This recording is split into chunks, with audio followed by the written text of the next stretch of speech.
$1 billion lawsuit filed against Johns Hopkins. Good evening, everyone. I'm Donna Hamilton. And I'm Stan Stovall. The lawsuit seeks to hold the institution responsible for its alleged role in medical experiments on humans dating back to the 1940s and 1950s that infected hundreds of people with sexually transmitted diseases. 11 News reporter George Lettuce is live in North Baltimore tonight with more details. George. Stan and Donna, many of those people died from complications from those diseases. Others are still alive. They are seeking punitive damages from secret research experiments that Hopkins says it is not responsible for.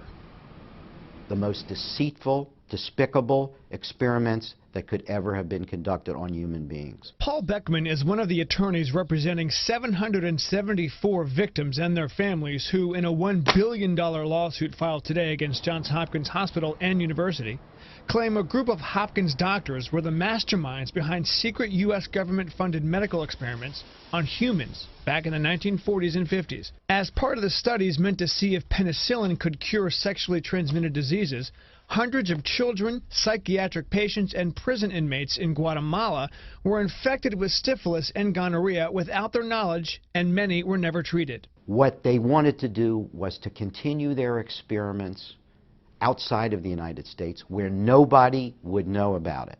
Johns Hopkins says this was not a Hopkins study, but one the U.S. government ran. Johns Hopkins had no role in connection with the Guatemala research. Hopkins' lead attorney in this case, Bob Mathias, says those doctors employed by Hopkins simply served on a federal research panel that approved spending for government medical experiments. So you're saying that the doctors who were on these panels who approved the federal spending of this study did not know the scope of those experiments? There's no evidence that I've seen that sets forth the scope of what was going to happen down in Guatemala. We have documents which we have and which we have produced, which clearly show not only did they know about it, but they kept it quiet. Should present-day Hopkins be held liable for alleged actions decades ago? I think it's an attempt by plaintiffs' lawyers to exploit an historical situation for their own monetary gain. What about accountability? What about responsibility for conducting experiments that even at the time, under anybody's thought, should never have been conducted?